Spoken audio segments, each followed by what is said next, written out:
meeting to order. And I want to say a couple of things before we get into the meeting. This is a special called meeting. It's an emergency meeting due to the coronavirus disease. The Glynn County Board of Commissioners, this is a virtual teleconference meeting via Microsoft Teams, simultaneous public access provided, stream live at the below web address. I'm not going to read that. Today's Tuesday, March 31st, 2020, 10 o'clock. In an effort to adhere to the guidelines set forth by the CDC for the COVID-19 pandemic, this emergency meeting is being held via satellite teleconference, via video teleconference.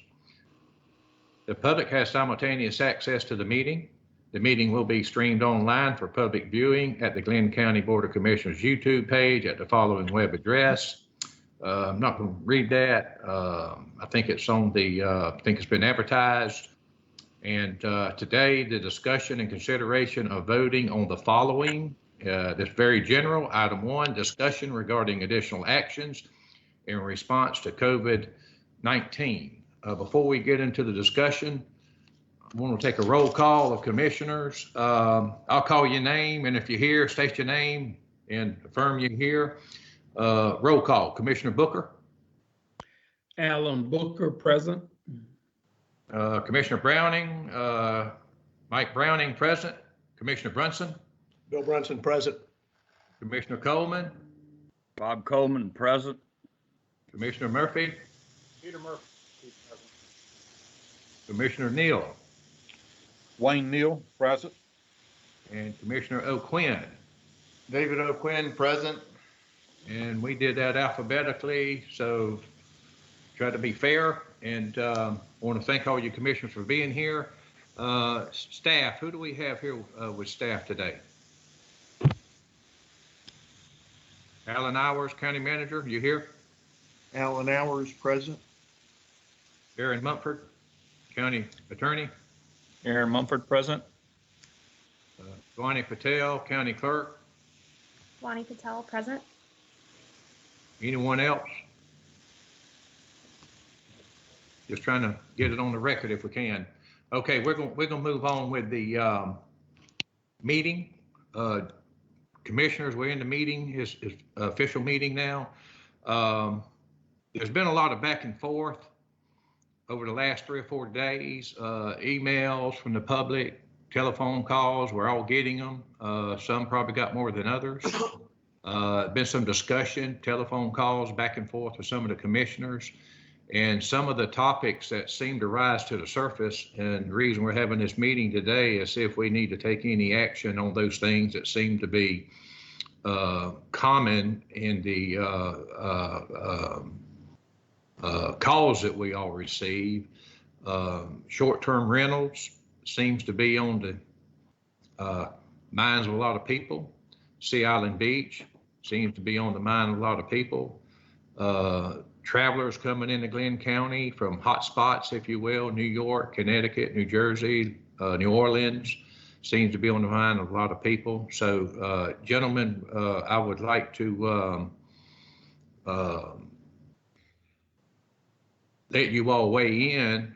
We can take, maybe we need to take the beach on Sea Island, just take it first.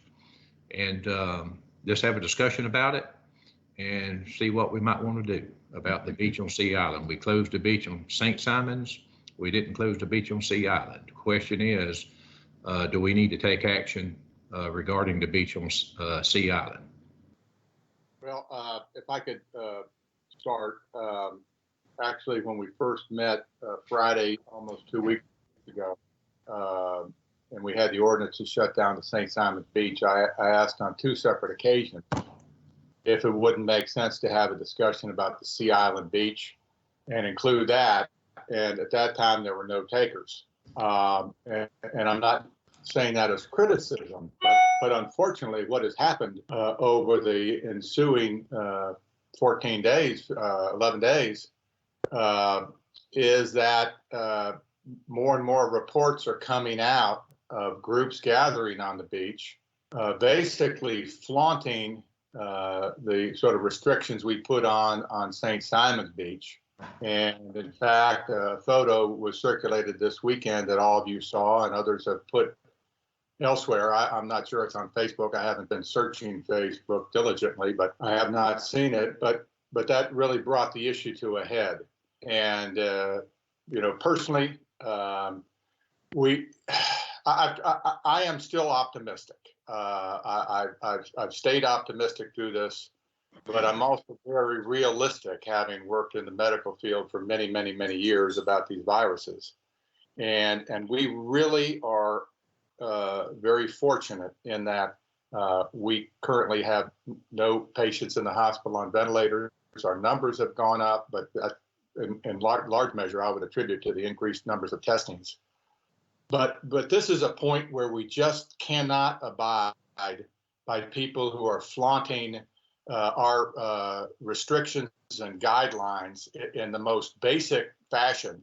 And right now we've got a situation on Sea Island where it's set up us against them, elitist, non-elitist, and do as I say, not as I do. And I just don't think that's right. It's gonna, in my opinion, it's gonna defeat the morale of people who see these types of things.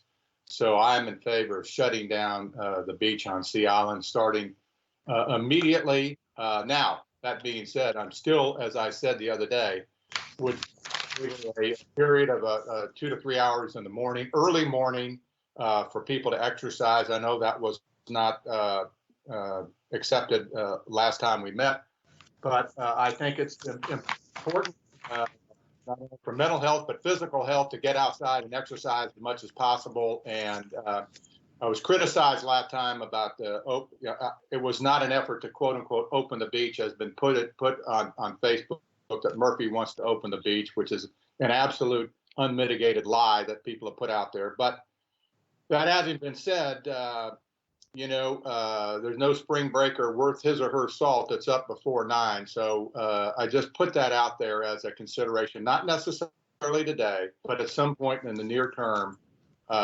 we consider allowing people to get some exercise in the early morning hours on the beach. But that's a long-winded way of saying shut down the Sea Island beach immediately. Gentlemen, I'm gonna have to agree with that. I don't know, when you have a morale factor involved here, and you got people that are doing what they're asked to do, and then they go out and they see others doing what they want to do. I just can't see how that's helping the program at all. And I support Commissioner Murphy 100%. I think that's something that would, let's just put it like this: it can't hurt anything, and we're all in this boat together. So it's not like we're showing a preference to anybody. So we're just looking at it from a human health aspect, and I just can't I can't go along with some can and some can't. So I support that. Okay. Any other commissioner? Commissioner, I just wanted to say that I support closing of the beach. I've talked to Commissioner Murphy also about as this thing looks like it stretches out, we need to consider somehow some exercise options for folks, and I'm willing to work with him and others to kind of figure that out in the future. But I think today we need to go ahead and close the beach at Sea Island. Okay. I'll weigh in and just keep it short. I agree that we need to close the beach on Sea Island. I agree. I agree as well.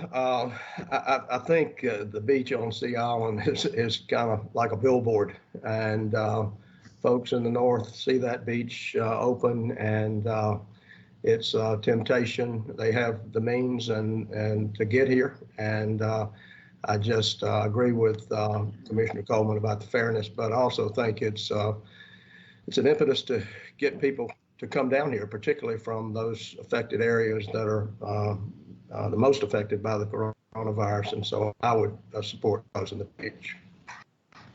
Mr. Chairman, I spoke in favor of a shelter in place last time, and I'm still for that. So I certainly support closing the beach at Sea Island. I really think that based on the reports, that's the best thing that has slowed the spread of this virus, especially since we don't have any other vaccine or medicine that's been proven to be effective. So that's where I'm at. Okay, gentlemen, I think we heard from everyone. Commissioner Murphy, did you make a motion? I did not, but I will. I make a motion that we authorize and implement closure of the beach at Sea Island beginning immediately.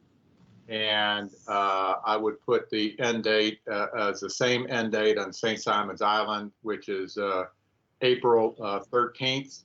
And I believe it's midnight, but I defer to the counselor on that. But end it there, and I'm not suggesting that we end it there, but that currently would be the date certain, and if circumstances dictate, we could always renew this act. But that's my motion, to close the Sea Island Beach immediately until the same time on April 13th as we agreed to close the St. Simon's Island Beach. Wayne Neal, I second that. Okay, Commissioner Murphy, would you consider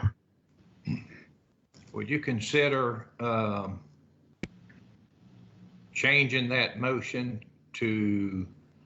for the end date to be the date that may or may not be either that date or a future date to be determined by the board? Because one of the items we need to take up is, do we need to extend this April 13 day to maybe April 30th that we have in place? I mean, that's going to have to be the next topic. And so, would you want to make this subject to a revision of the current date if we do that today? The April 30th instead of April 13th, or yes, or sir. whatever date. Yeah, of course that makes sense. I think what's good for one is good for the other. What we determined to be correct for one ought to be correct for the other. And I wasn't aware we were considering extending the St. Simon's Beach closure, but so be it. Well, it's come up, and the county manager asked me about it, and so I probably we should have dealt with that first. We may not change it; it's up to the board. But if we want to go with April 30, and that's going to be the next item for discussion, would you want to put a caveat in there if we change the end date for what we have in place now from April 13th to April 30th or whatever the date is? Would you want that to apply to this motion? Yeah. So why don't we just say the end date is April 13th at present, and if we determine in the future that the end date of the St. Simon's Beach is extended, that the Sea Island Beach will comply with that same extension. Okay. That suits you, Commissioner Neal? Yes, sir. Okay. We have a motion, have a second. Any further discussion? Chairman Browning, this is Aaron Mumford. Just want to quickly clarify whether or not you'd want to do these a la carte. We have prepared a draft resolution for the board's consideration that would include some of these items that you may consider, and including the Sea Island Beach closure. That has specific language in there. We weren't sure exactly what you might want to see this morning, so we took a list of items. You can certainly vote on these individually like you're about to right now, or you can certainly wait until the very end and vote on those collectively. We can we can take away sections if it doesn't apply, or you choose not to apply any one of those things. But I wanted to point that out there, that we do have that on standby when y'all are ready to actually look at specific language. Yeah. Aaron, I appreciate that, but I think we can take these one at a time and have a discussion on them, and then kind of, without trying to discuss everything and then take a vote. I would prefer to move forward forward with the way we're going. Yes, So sir. I appreciate it. It may make your job a little tougher, but you know, you get paid the big money. So. Mr. Chairman. Wait a second. Wait a second. He makes more than we do? No, but it's still big money. Wait a minute, we get Anybody paid? anybody making close to what we make is big money. So, okay, Aaron, thank you much. Okay, I'm going to call the roll. Commissioner Booker, Yes. yay or nay? Yay. Okay. Commissioner Brunson? Bill Brunson, I approve. Okay, Commissioner Coleman? Bob Coleman, yay. Commissioner Murphy? Yes. Commissioner Neal? Yes. Commissioner O'Quinn? David O'Quinn, yes. Commissioner Browning, yes. Okay, that is unanimous. Thank you, commissioners. I'm going to ask County Manager Alan Hours, let's kind of weigh in about the extending this April 13 date to a date in the future and give us his thoughts on it for some guidance. Commissioner. Alan Hours. Commissioners, good morning. I would suggest you do consider extending the date of April 13th to a later date in April. April 30th, I think, is worth to consider. And the reason for that is in a conversation with Dr. Lawton Davis yesterday, the district director of the Department of Public Health. He indicated that the next few weeks they expect the cases to, as more testing is done, the number of cases to increase. And he strongly indicated that the measures we have in place needed to continue for a period of time to get us over that initial curve in the number of cases that's increased. So I think it would be prudent and beneficial to extend the date of April 13th to a date later in the month, possibly April 30th. Okay, Alan, thank you very much. Commissioners, y'all have any comments, thoughts on this? It's just speak up. Yeah, I would like to know what specifically are you referring to, Mr. Hours? Because obviously, social distancing, the closing of the bars and restaurants, they come to mind, as do the beaches. But as I said previously, with the number of tests now becoming available, it's a certainty that the absolute numbers of cases are going to be increasing in terms of awareness of those. But are you talking about? Tell me, can you list the items that specifically we're talking about moving from the 13th to the 30th? Dr. Murphy, I would suggest all the actions that the board has previously taken that has a date assigned to it to extend all of those. This is also consistent with the new CDC guidelines for these measures until the end of April. So it'd be everything that the board has put in place that has a date assigned to it.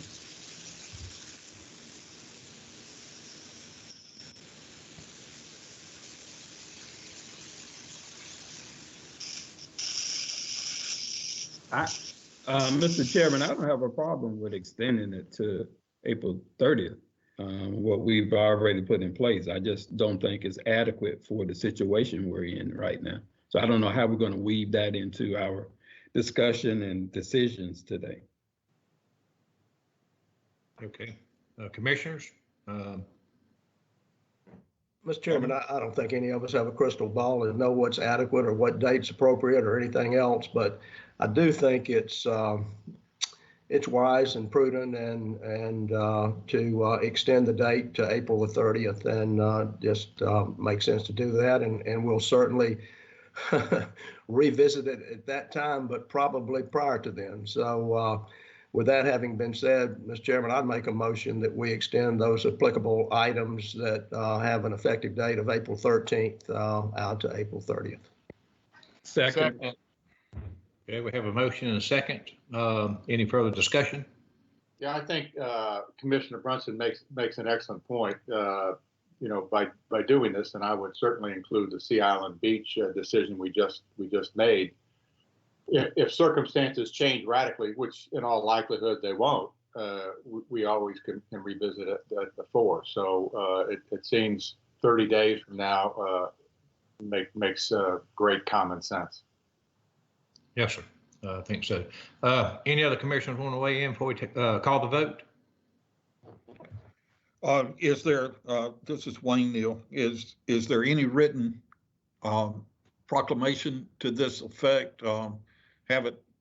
Having not seen anything, we're just voting to extend what we did to April 13th to April 30th. Is that my understanding? Yeah, what we've already settled on last week, and we're moving that date up to April 30th by this motion, and we're also including the beach vote on Sea Island. Commissioners, Aaron, Commissioner Neal, answer I think is yes, there is a written document that I think after you've gone through these items, you can certainly take a look at the specific language that has been drafted up. We finalized it this morning, worked on it yesterday, that the board can see specific language to these. This is in a draft that I think as you get done with these motions, you can consider. Yeah. And I'd like my problem here is not in extending the date. My problem is that we're voting on something that we hadn't seen, and I'm a little uncomfortable with that.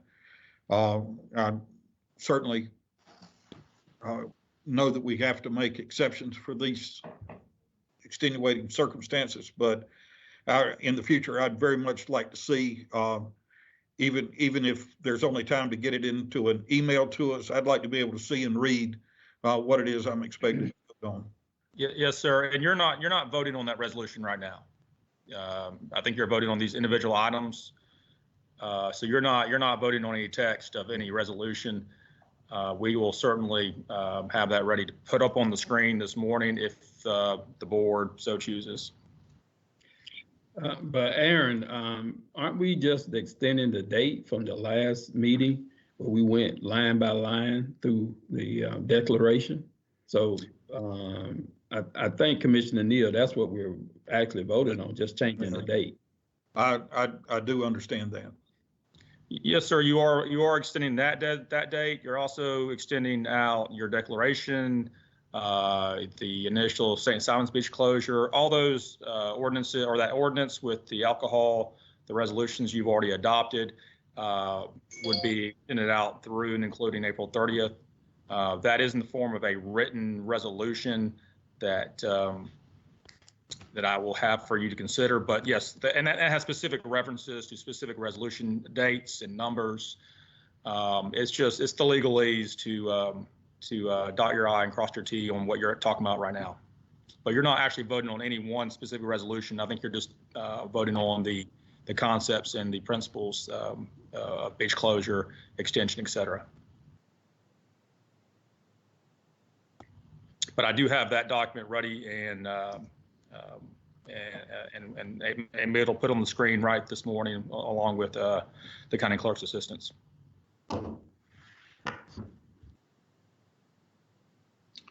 Commissioner Neal, will that work for you?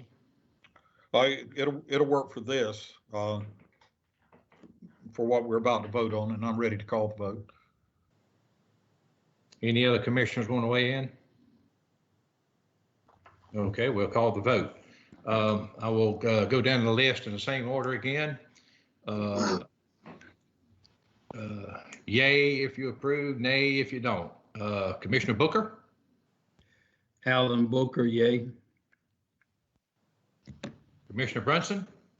Bill Brunson, yay. Commissioner Coleman?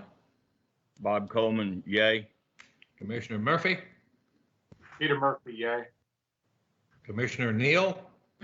Wayne Neal, yay. Commissioner O'Quinn, David O'Quinn, yes. Commissioner Browning, yay. Thank you, commissioners, once again. I think the next item that we should get into is short-term rentals. Have a lot of calls about short-term rentals, hotels and motels.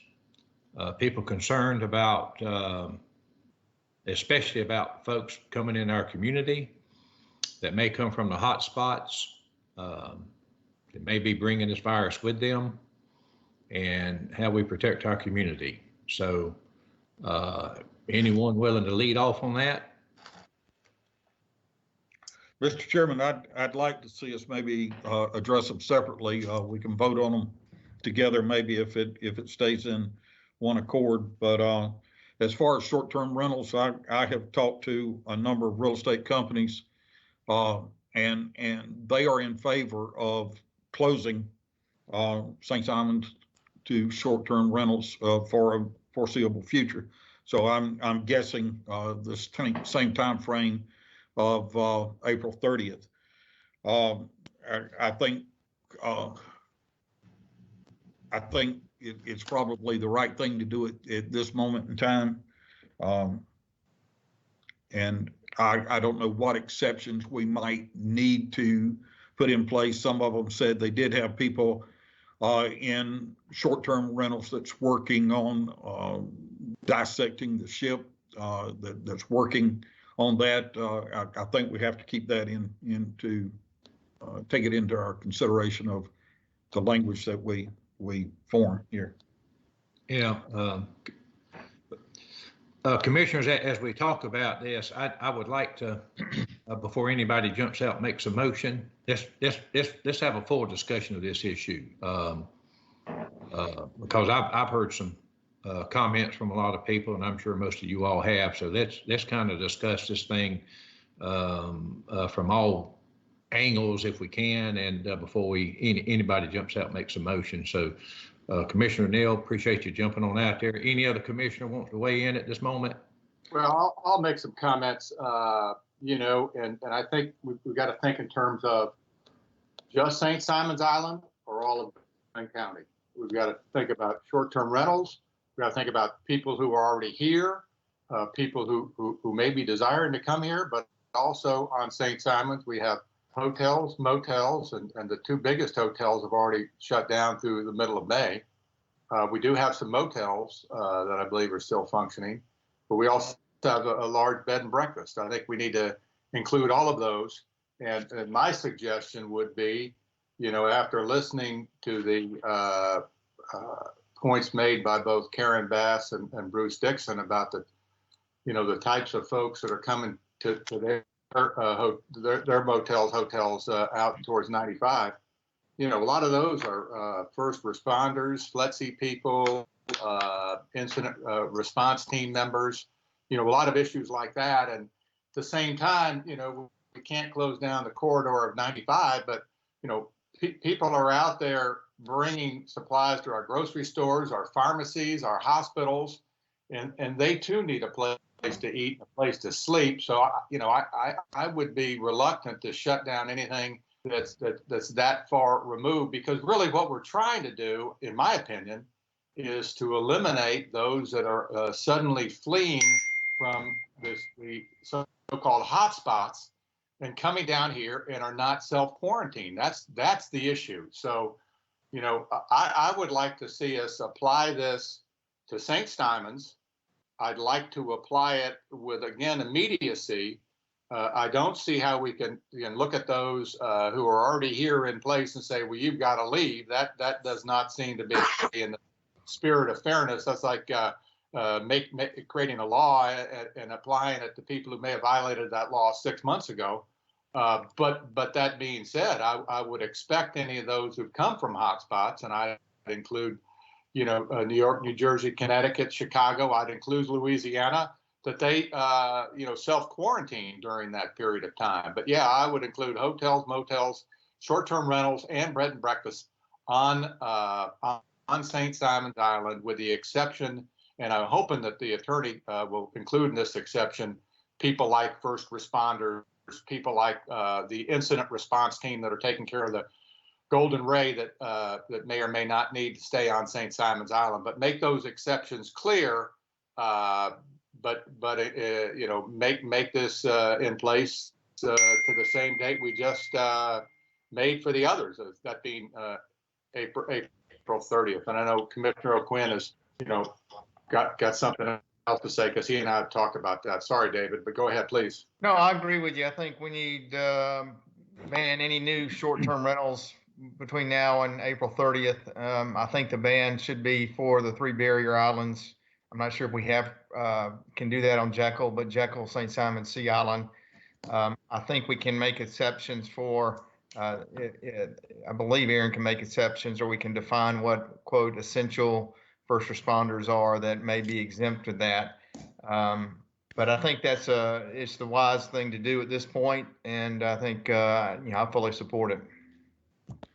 Could we possibly put some sort of a program in place where folks come in and we could ID them and just say, you know, why are you here? Who you representing? What's the deal? And I mean, is that feasible? Are you talking about for just short-term rentals, or are you talking about for motel hotels? Well, I guess in both. I mean, you got people. If you got somebody coming in and wants to rent a room or rent a rental, well, I'm just saying, you know, have something in place that just says we're, you know, at this point we're only renting to necessary and essential folks that need a place to stay that are contributing to our cause here, something along those lines, and just be able to show some sort of reason why they're here. And I mean, with that kind of sort out the folks that are. Well, I think if you're banning the short-term rentals and also closing the remaining hotels on St. Simon's,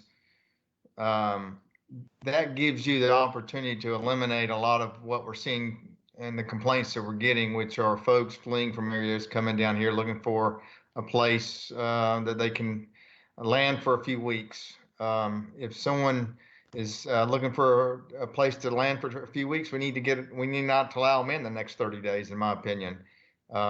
In regards to the hotels on I-95, I think it's been proven that we probably need to keep those open for first responders. I had a good discussion with Dr. Hepburn yesterday. I think there's some opportunities for us to maybe put together travel logs for those hotels where people are where they get more information than just the credit card, you know, exactly where they're from and all that good stuff, sort of like what you're saying. But I think this motion is really about short-term rentals and closing the hotels on St. Simon's at this point. So that would be my position. Let's stick with the short-term rentals and not go down the motels at this point on 95. That's what I was referring to, David. You know, the first responders. You know, we got some new first responders coming into the area, and they go in to rent a room or whatever for to be here for that purpose. That's what I was referring to as your first responders, and I'm assuming that there will be a turnover of those folks. I don't know. I guess some of these people would be coming in here, healthcare providers and so forth, would be here for what, a indefinite time, or they gonna be here for 2 weeks and then another group's gonna come in, and that kind of thing. I was just concerned about new people coming in at this but at now and at a later date that could be in that position to I mean, if we shut it down, I mean, we say, I'm sorry, we don't have a room, or we're not renting any rooms. So, you know, where am I going to stay? I'm assigned to the local hospital here. And so, I mean, are we going to have something in place to say, oh, well, okay. So we can accommodate that. Right, and I think that's what we've been talking about, Commissioner Coleman, is exactly that. Is just draw the line in the sand. No more rentals to transients, particularly from just transients in general, hotels, motels, short-term rental, bread and breakfast. But I believe the attorney has already got a list of all these exceptions to include hospital personnel, to include first responders, to include those on the incident response team that are working on the Golden Ray, and all those people would have identification. And some might ask, well, how is this going to be enforced? Because as I can't remember who it was, it might have been you, Commissioner Neal, could have been Commissioner O'Quinn, but I think we both, or probably all of us, have heard from the big managers of short-term rentals that are all in on this, but we haven't heard from everybody, and we have obviously haven't gotten any buy-in from VRBO or Airbnb or any of the big online services. But the fact of the matter is, I believe that if people are violating this, and we put this in ordinance form, we are going to be hearing from the neighbors who see the license plates coming in from New York or Canada or Illinois, or some of the counties in Georgia that are hotspots, and staying in these short-term rental homes. And it's going to be our obligation, if they are not members of the excluded group, to get on those people and get them on their way somewhere else. Because again, going back to my medical experience and believing what I see and what I've talked to with people around the country, we've done what we need to do so far, but this is absolute must. We have to do this, and there can be no exceptions to this other than what we've talked about, and those are clear. And Aaron Mumford, our attorney, can take care of those exceptions quite easily for us. But this is an absolute. I agree. I mean, I'm just got to be able to like you said, draw the line in the sand. I mean, you is or you ain't, as we say down here occasionally. But I just want to make sure we had some sort of a system set up that we don't have any sneak-ins, if you will, and that the motel people that we understand that they're on board with all this, but at the same time, who knows? Next thing we'll be having counterfeit driver's license and counterfeit car tags and all that kind of stuff, if that's what we're looking at. But anyway, that's my point. I just don't know if we have enough information again to make this decision. I agree with everything that's been said about the short-term rentals.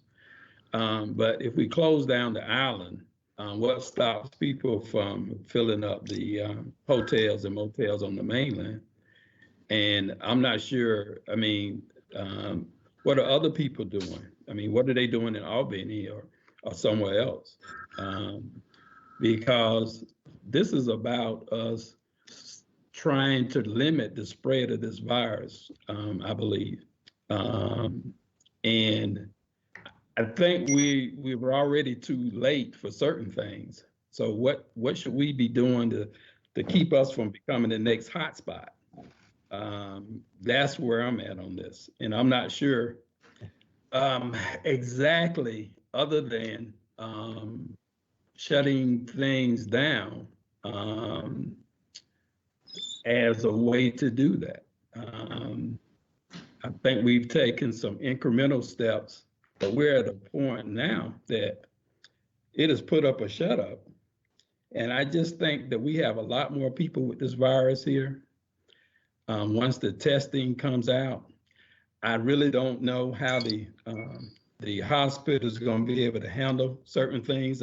They've given us a report about how many ventilators and things that they have. But if we really have a problem here, I just don't know how we're going to deal with it. I mean, they may know, but I don't really know. And I can't share that with other people if I don't know it. Okay.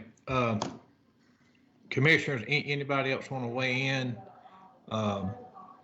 If not, did we have a motion to do anything about short-term rentals or not? Did we? You asked that it be, everyone have an opportunity to speak before a motion is made. Pardon me? You asked that everyone have an opportunity to speak before a motion was made. Yeah, I did. Yeah, and I'm not sure everyone has spoken. Well, I didn't hear anyone speak up, so I'm asking if someone wants to make a motion. If they want to speak up, they can. Well, Commissioner Neal, I have not spoken on this, and I was going to ask the chairman if we had vetted this enough before I made the motion, but I'm going to defer the motion to one of the at-large or island commissioners to do that. But as soon as they do, I'll be happy to second it. Well, yeah, I'll make a motion. I'll make a motion that we cancel any further check-ins, any further reservations on St. Simon's Island to the short-term rental market, the bed and breakfast market, the hotel motel market, with a date certain beginning tomorrow morning at 6 a.m. April 1st and ending April 30th, as our other motions have specified, with exceptions to this as outlined by Attorney Mumford. And as I'm sure all of you are. I'm sorry. Looks like we've. Did something happen? I don't know. Breeze up. Commissioner Murphy, can you hear me? This Very Bill. well. This is Bill. Can you hear me? I can hear you fine. Can you hear me? Yes, I can hear you. I understood your motion was short-term rentals on St. Simon's. Does that exclude Sea Island? Short-term rentals? Oh, that's a good point. I think it would not exclude Sea Island. Thank you for saying that. So if I could amend my motion, and what I said, I said short-term rentals on St. Simon's Island, bed and breakfast, hotels, motels, and I would include Sea Island short-term rentals in that also. Thank you. I was getting to the exceptions as I expect have been enumerated by Attorney Mumford. And I was just saying in that list of exceptions, the pilots that fly in and out, whether they're Delta or private planes that need an overnight rest, I think that ought to be added to that list. Second. Commissioners, would you like to see the list of exceptions? There are a lot of moving parts to this. What you define as a short-term rental, what exceptions there are, what do you do with existing occupants, new reservations. We have all this covered in a draft. My concern with not including those in a specific vote would be that they would potentially get lost in translation and they wouldn't be covered. But we've worked on all these items as far as the exceptions, what's allowed, what's not allowed. First responders, airline staff, anyone that's working within the healthcare industry, law enforcement, state or federal. So we have this covered, but the easiest way maybe just to show you. Let me ask you, are all these classified as essential workers? No, sir, not necessarily as essential workers. We've listed, I think we have 14 different categories, which is pretty thought out and thorough. Yeah. That covers, but I mean, it wouldn't necessarily cover what is essential workers. It does cover people who are, patients of our medical facilities. It would also include people who, because we have hotels that where we have people who reside in them longer than a week. They reside by 2 weeks at a time, or somebody who's been had a fire or exigent circumstance where they can't stay in their home. So there are exceptions to this that we have used other models to build this on that are very specific. You want to read them off? Can you show them to the board? I can absolutely show them. If you're okay with it, Mr. Chairman, I can ask Dwani, he's the county clerk, to put this up. Sure. So I can run down the list for you. Sure.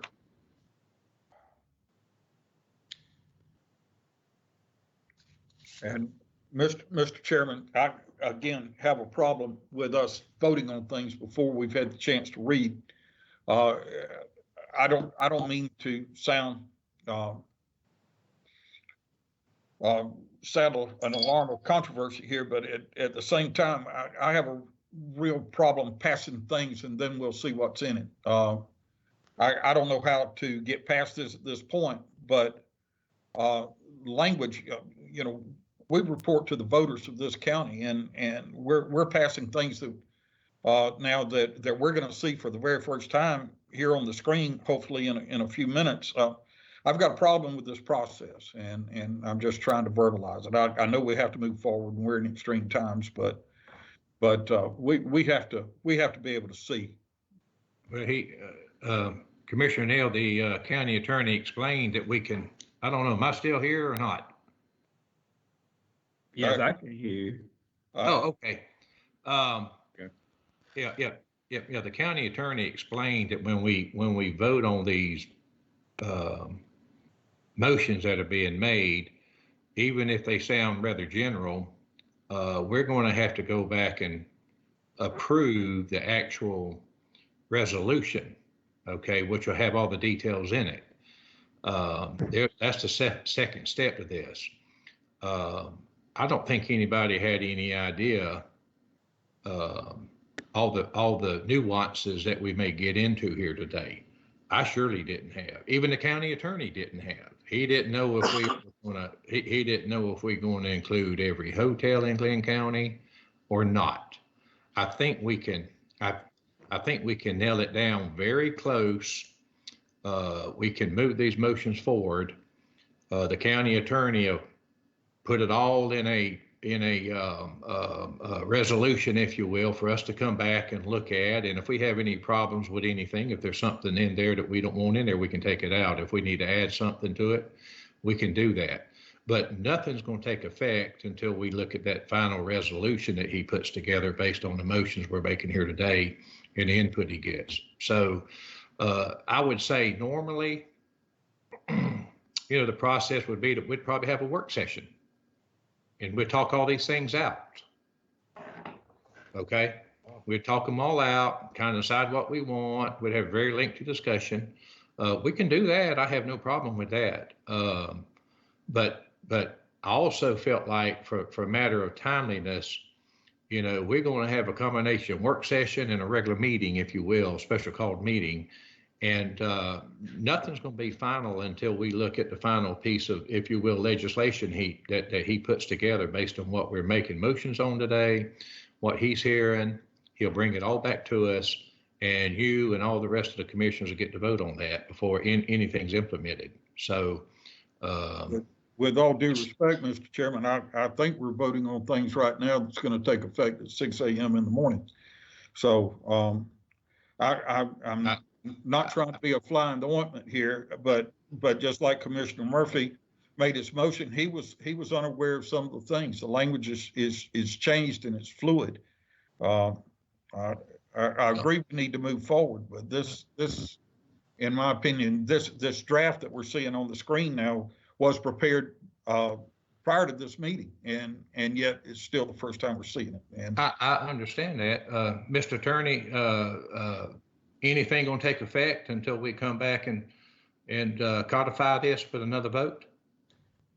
Commissioners, your vote this morning, your two votes you've taken so far do go into effect. That is separate and aside from this draft resolution that Dwani's put up on your screens, but your two votes do go in. My brief concerns are that those votes don't contain some of the nuances that they perhaps should, that we have outlined in this. And Commissioner Neal, I do apologize for not getting this out to the board sooner. We worked on this late into the night last night. and just finalized it this morning to get it ready for your meeting. So we try to get as ready as quickly as we could under the circumstances to have it ready. So, and then I supported to the county clerk this morning right before your meeting as we were finalizing it with the details. So I do apologize for not being able to get it out sooner, but we were working on it up to the very last minute before your meeting. Well, okay, Attorney, I appreciate that. Let me ask you, Commissioner Neal, do you see any issues with closing the St. Simons Island Beach down? I mean, there's not a lot of nuances there. Do you have any issues? We've already voted on that, and I voted to close it. We're looking at this document here, and we've been told not to try to scroll because it messes everybody up. I'm not opposed to the vote that we're about to take. What I'm opposed to is the method by which it's been brought to us, and it's problematic to me. So with lack of options to move forward, I say we move forward, but I would very much appreciate that we're not presented with this again, as in the future. Well, Commissioner Neal, I don't know how we get past this. If the county attorney and his staff were working into the night to prepare this, I mean, even if they sent it out last night, we probably were in our bed asleep. So we're in a crisis we've had 3 hours this morning. We could have looked at it before the meeting. If I'm not trying to be obstinate here. I'm trying to say there's order by which we need to go, and I know we're getting off on the side, Eddie, and making this meeting unnecessarily long. So I'll vote to move forward. I'm just asking that we take precautions in the future.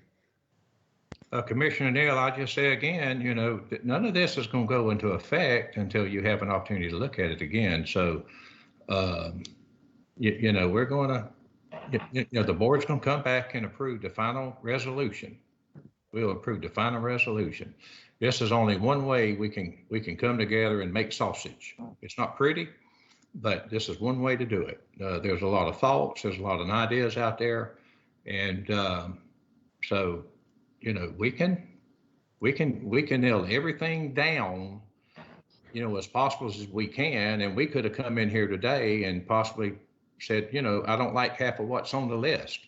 You're going to have that opportunity before it's ever approved. So we're voting on a draft, not a final document. Is that correct? Yeah. And all due respect, again, we're voting for this to take effect at 6 a.m. in the morning. So how are we going to get that out? When are we going to have another vote?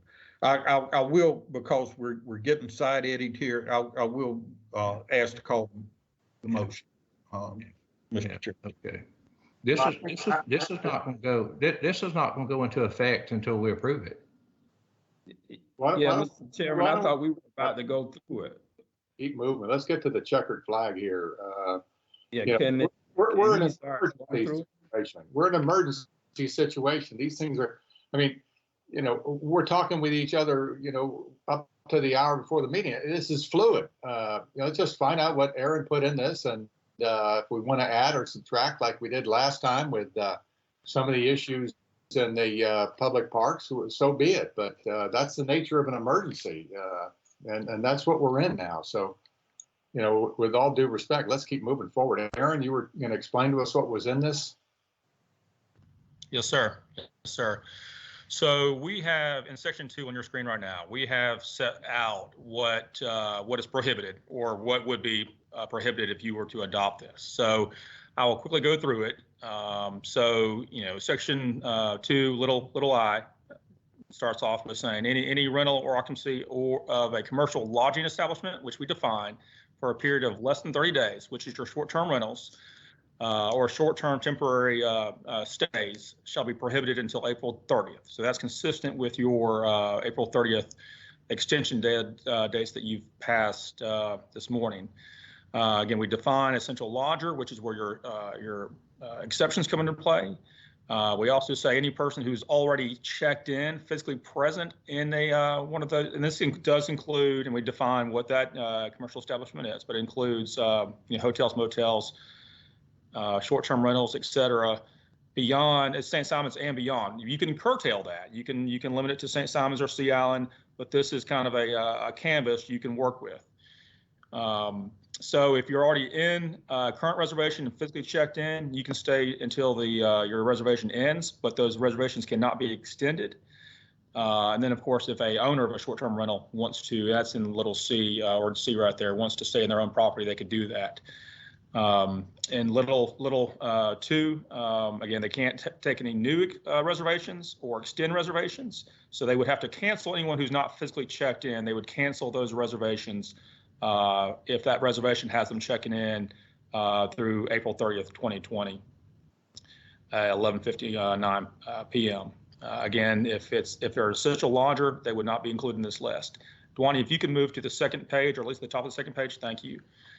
This is where we define what a commercial lodging establishment is. Again, this is fluid, so you can add or take away if you see something that you don't want to adopt as a lodging establishment, but it does include short-term rentals, hotels, motels, bed and breakfast, or other facilities providing temporary lodging accommodations to the public, including RV parks and campgrounds, under whatever name that might be, that provide lodging for a fee for less than 30 days. Again, that's your short-term rental period. So room number four is where you get into your exceptions. This is what I think is very particular and specific to what your dialogue is this morning. Who would be allowed to stay at a short-term rental or hotel would be that list of 14 different categories, and I'll go through them in general, but your healthcare professionals are here, your first responders, National Guard members, law enforcement, state or federal government employees, airline crew members, patients of medical facilities that are here in Glynn County, journalists, displaced Glynn County residents, and the list goes on. Anyone who's using it for transitional living arrangement, anyone who's been displaced who is a county resident. So this covers the very items that you are addressing this morning as far as what is included and what's excluded. But I thought it'd be helpful for you to have this at least outlined and for you to kind of have the dialogue on how broad of a paintbrush do you want to have here? Do you want to pull this in and just at St. Simons? Do you want to add an essential lodger? Do you want to take away essential lodgers or at least categories? Do you want to refine or add to your definition of a lodging establishment? But I thought this was a good starting place for that discussion. I don't see why we couldn't adopt this. I mean, I think this is pretty good. Aaron, if I could just reiterate that, this is an amazing list, but on that list, I think it would be helpful. I've been hearing over the last 48 hours from the incident response team on the Golden Ray. You know, they may well fall under state or I don't know what they fall under, but I think they ought to fall under some number of their own. You know, and how you want to. They call themselves the incident response team, but I think they need to be in there. And the only other question that I have would be, in the prior iteration, I think it was section 2, item I or 1. It had to do with those that are already in short-term rentals cannot be extended.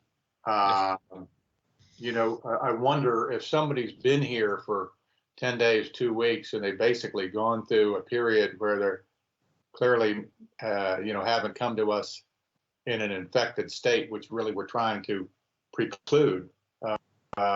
Is it right to say if they don't want to go back to New York City, for instance, that they can't stay here? Just throw that out. Commissioners, we can definitely create an exception for, or add an additional exception for incident responders to the extent that includes Golden Ray responders, people who are working on that. We can also add a category if they have been here for a period of 14 days or so, which would be equivalent to a quarantine period and are showing no symptoms. We can certainly do that. Yeah. So for the it would be the St. Simons Sound Incident Response Team. Thank you. 20, can you pull up little 5 and little 6? Thank you.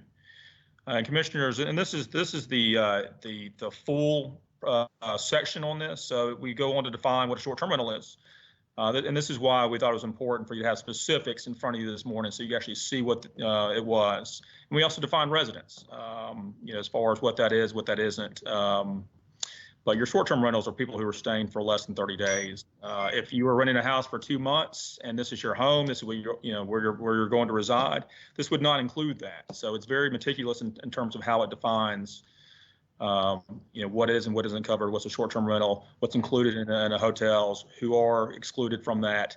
So we did, as we're trying to think through these issues and these problems. And again, we're not creating this out of nothing. We have looked at other samples and examples to kind of compile this into one document that we think potentially would work here in Glynn County.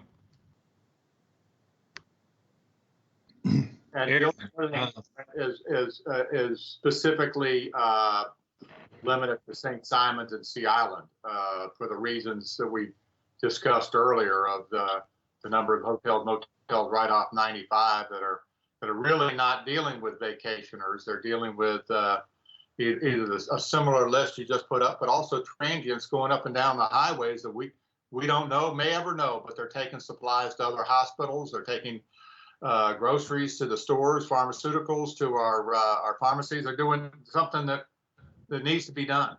And so I just think at the present time, until we know something different, we ought to really focus on St. Simons and Sea Island with what we just specified. Well, I think we should have it for the entire county, because I think with the list that is included here, it would account for those folks that you're talking about, Commissioner Murphy. I don't think it would run into any conflict, but we do have people who are coming here. If they're not able to go to St. Simons and they're already here, then they're going to go to the next best place. And if we're saying that that's the mainland, then that's where they're going to be. But it's not going to stop them from going to Walmart or somewhere else here infecting people if they're infected. And that's the purpose of this.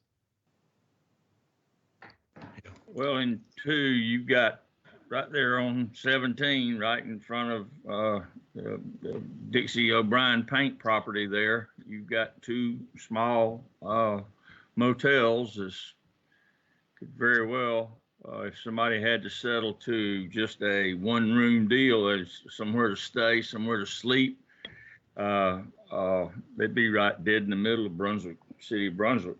So, there again, that's something to consider there. Yeah.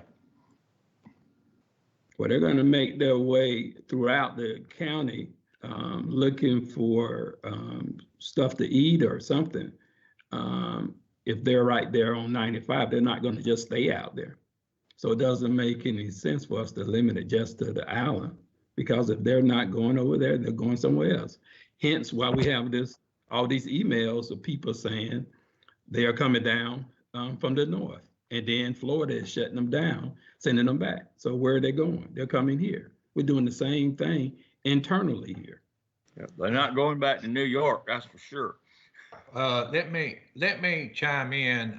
There's a lot of people that think that Florida is sending people back up north, if you will. That's not happening. Florida has issued an order. Texas has issued an order very similar. And they're not sending anybody back out of their state that they get in there that they suspect has come from a state where high infection rates and that may be problematic for them down there. What they're doing is getting those people to sign a form. And I mean, if they're from New York City, they have to sign a form saying where they're going to be. They're going to shelter or quarantine in place for 14 days. The authorities know where they're going to be, supposedly know where they're going to be. They can go check and make sure they're doing exactly that. They can fine them if they don't do that. But the state of Florida is not sending anybody back out of the state of Florida. They're not doing that. People are free to go wherever they decide they want to go. And of course, they're supposed to go down and shelter in place. So we don't have people that Florida send them back up this way. Texas is doing the same thing. I think it's always good when we know exactly what other people are doing. I've read a lot of emails, got a lot of phone calls. People think that we're being flooded by the folks that they're turning around in Florida. They hadn't turned anybody around. Florida has 7 airports that they're manning with state people, not local people. They're manning with state people, with the Florida National Guard and the Florida Department of Public Health, where they're monitoring people coming in. They're not sending anybody back on airplanes to where they came. They're doing the same thing they're doing at the border with the Florida State Troopers, and they're asking them, if you're from New York City, if you're from New Orleans, if you're from New Jersey, you got a shelter in place. Where are you going to shelter in place for 14 days? They have to fill that information out, and they release them. They're free to go into Florida. So I think it's a bit of misinformation that's got out, that people think that we're being flooded by folks that are being turned around in Florida, because nobody's been turned back. So I don't see that as an issue. I think the talking about shutting down the hotels, if you will, or putting these onerous conditions on the hotels, the few that are left open here on the mainland. I don't think it serves us as well as we might think it does. We also have construction workers that are coming in here, staying, helping finish up the work at the hospital. I for one think believe that the work at the hospital needs to continue. We need that hospital work completed, and it's going to add so much more capacity for us. And I would hate to see us, not provide a place or places where construction workers that are coming here working for these companies have a place to stay while they're here. We have a lot of different folks that are traveling into this community, that are bringing goods into this community that we need. If they get here and they have to overnight, they need a hotel to stay in. There's so many folks, maybe medical people, which I think is covered in here, but medical people, if there's epidemiologists come in here, I mean, we just have so many reasons to keep this hotel open for what I consider essential workers. We have to have places for them to go to. And so I think we need to be cautious that we don't shut the entire county down. And I know some people want to do that. But I think we got to be cautious about how we go about. And, if we're concerned about primarily vacationers coming in St. Simon, Sea Island is where those folks are going to, I think that's one issue there. Which does involve hotels, motels, and short-term rentals on the island, not so much on the mainland. And so I would just ask everybody to exercise some caution about how far we go. And again, when you talk about I-95 corridor and the business along I-95 corridor,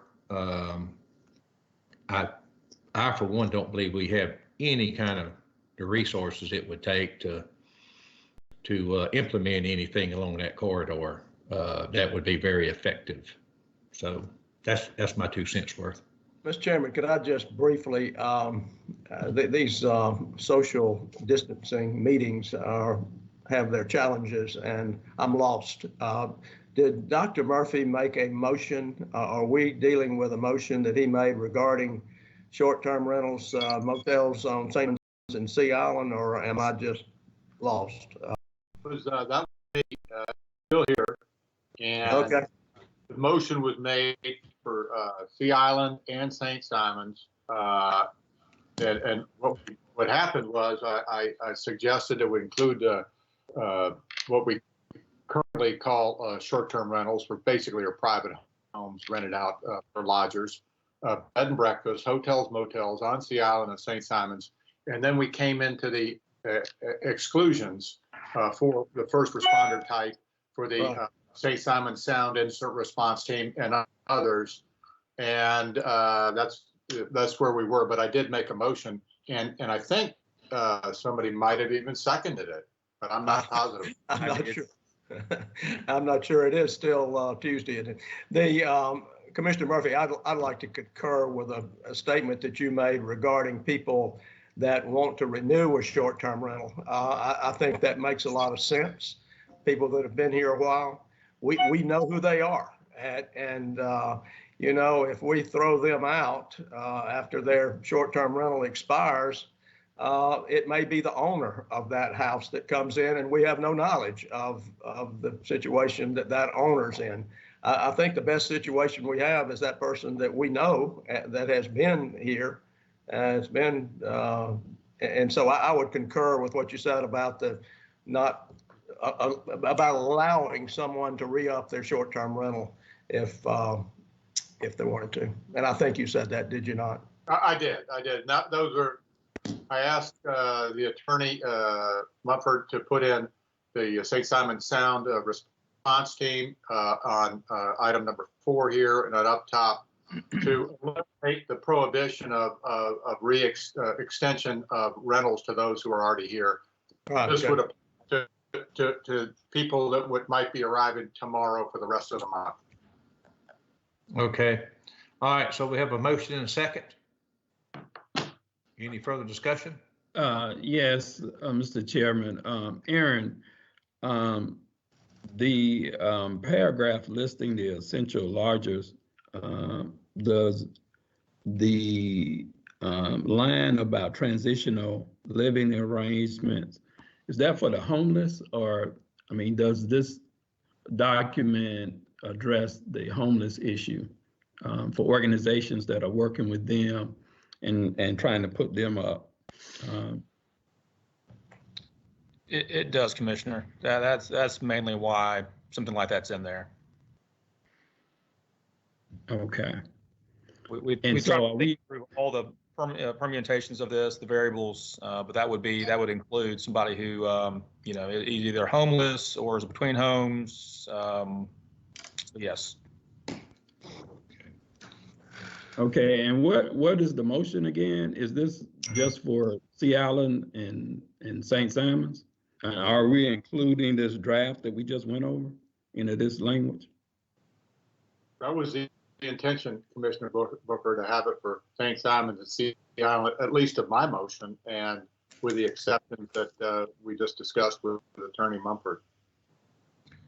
So, Commissioners, that would also include, if I'm understanding correctly, that the provision about extensions, if you're already in a short-term rental, that and that does include hotels. You know, if that's one that has maybe it's been there for a night or 2 or 3. Is your intent to allow those individuals who have checked into a hotel this week to extend their hotel stays on St. Simons? I would. I mean, that's why I suggested that we eliminate that phrase you put in there about the prohibition against extensions.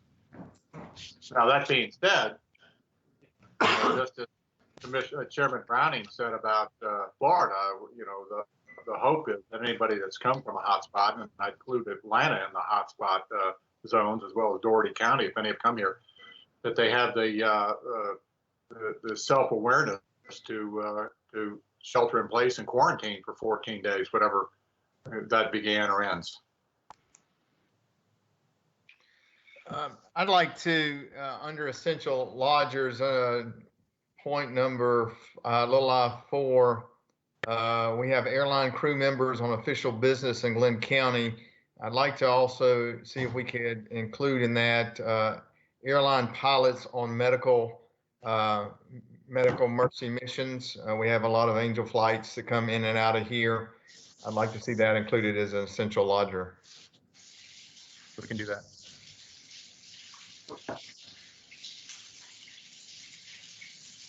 Commissioners have a motion and a second. Any other discussion? I like one more question there, David. Were you talking about the airline crew members and so forth? Are we going to treat private aircraft coming into St. Simons and Brunswick, private jets coming in? Are they going to be treated just like folks coming in in a vehicle, or is that something that? Yeah, I don't, I mean, I think they can come in. I think we're going to discuss some of the going, you know, we're not stopping cars. I don't see how you stop airplanes from coming in. We are limiting who can stay overnight. But I don't see that being stopped at this point. I think we're going to have some more discussion about how to make sure folks that are coming into our airports are have notification of what is expected of them. But that's the way I see it. Yeah, thank you, Commissioner Quinn. That's dead on. What we're talking now are the people that are coming down here to reside for a period of time, and look, if people are flying in either to BQK or McKinnon and they're expecting to go to a hotel motel on St. Simons on Thursday, or Sea Island, a short-term rental, that's not going to happen. So, but as Commissioner Quinn said, you know, how we deal with people coming into the airport is a separate issue, because many of those people may live here and may have a second home, and I think that's for an entirely different discussion, and hopefully we can get the short-term rentals nailed down here in short order. Commissioner Quinn, your suggestion would be to include other commercial pilots in Glynn County for official business? My suggestion was to include airline pilots who and it could be commercial, but also private pilots who are flying medical emergency missions. We have a lot of Angel Flight folks that come in and out of here, taking people for critical care to different places. I would like to see them included as essential lodgers, so that if they come in, they drop someone in and it's dark, we're not trying to make them fly back out at night. Got it. We can do that. Yeah, absolutely. And just so that I'm clear, as we're crafting this up, revising it, this section, its entirety will only apply to St. Simons Island and Sea Island. Correct. That's the way I understand it. Correct.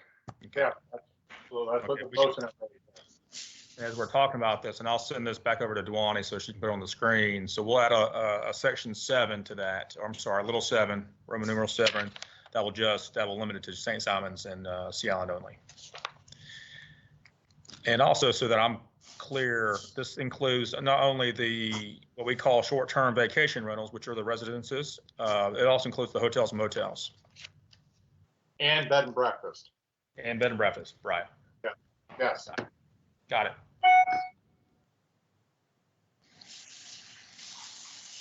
Okay, commissioners, we have a motion and a second on the floor. I'm going to call the motion. If you agree, say aye. If you disagree, say nay. Commissioner Booker. Alan Booker, yay. Commissioner Brunson. Bill Brunson, yay. Commissioner Coleman. Commissioner Coleman. We'll go back. Commissioner Murphy. Commissioner Peter Murphy, yay. Commissioner Neal. Wayne Neal, aye. Commissioner Quinn. David O'Quinn, yay. Commissioner Browning, yay. Commissioner Coleman, are you back with us?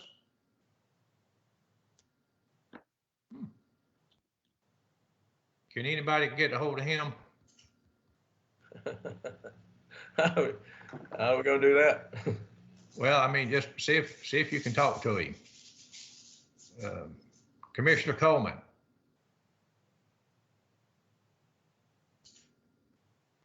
Well, we'll get his vote for the record. Next time he tunes in, we've lost him. But that is 6 in favor, and we don't know about Commissioner Coleman. I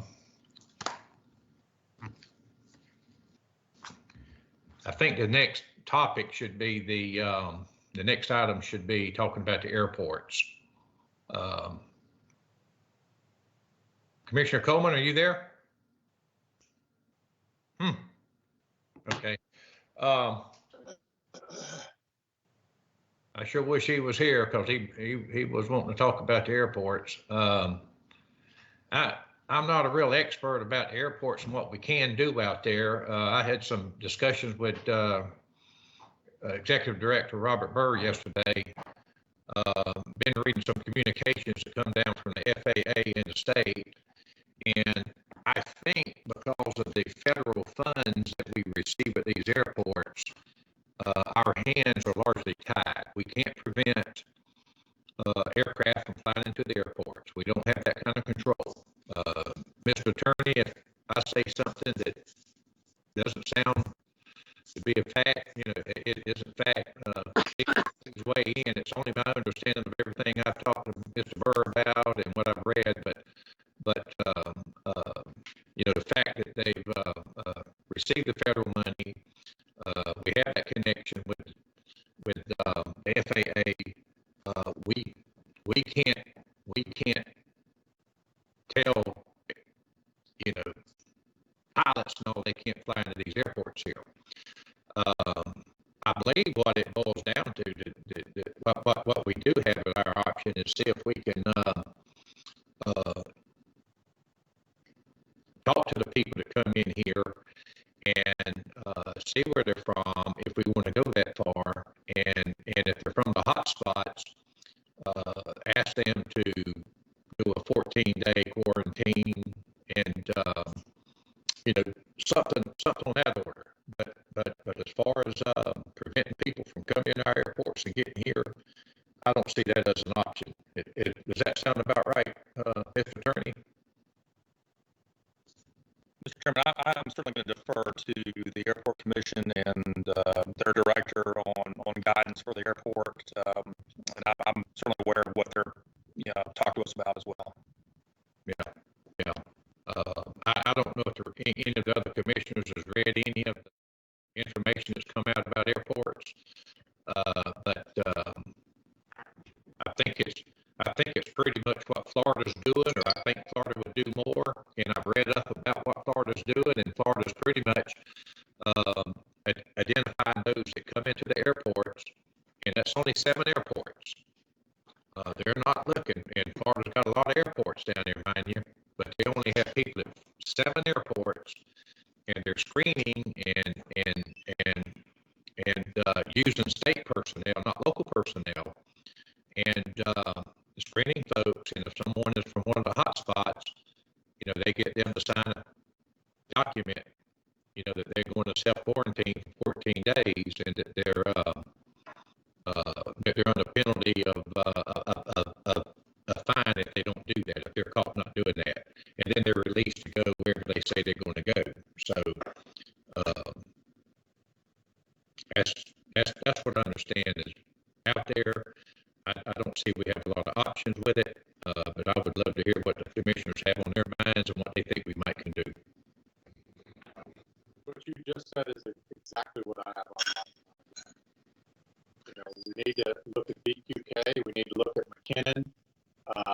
McKinnon is obviously all private jet traffic, and people have second, third homes down here who may come from hotspot. I think we need somebody there to greet these jets as they come in, find out where the folks are coming from, and if they come from a hotspot, then I'd include Atlanta in that hotspot list. I would say you're under an obligation to quarantine for 14 days, just as you suggested other airports are doing. I don't know why we wouldn't do exactly the same. Both at McKinnon and BQK. It would have been helpful to have the executive director here, but I agree with what the chairman and Commissioner Murphy has said. I think that's based on where we are, the information we have. Then I think that's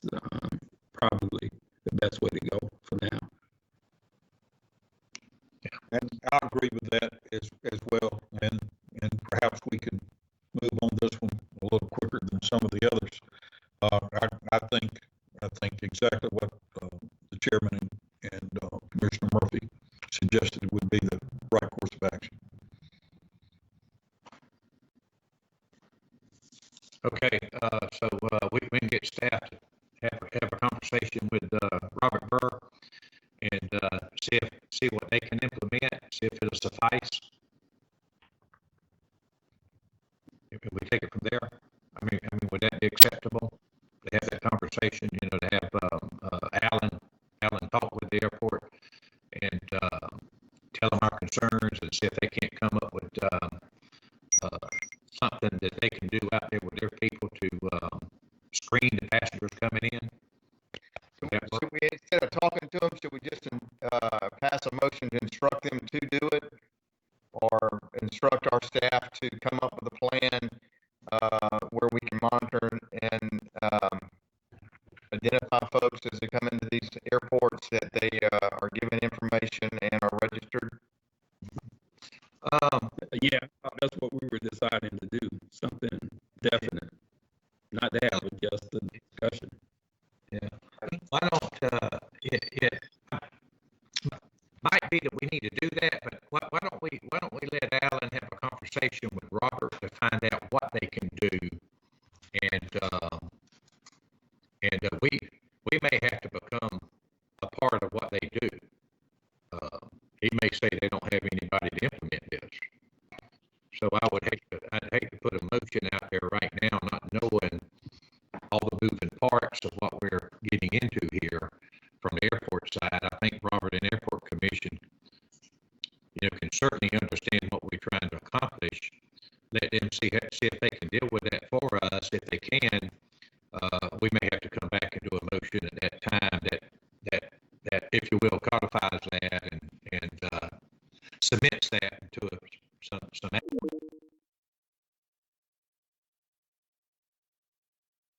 do something that they may come back and say, hey, here's why we can't do it, and here's a good reason we can't do it. So, Mr. Chairman, can I that be acceptable? just for clarity, those airports, those 7, and they're major airports in Florida, all of them. Who is actually doing the screening? I don't think it's the county commission.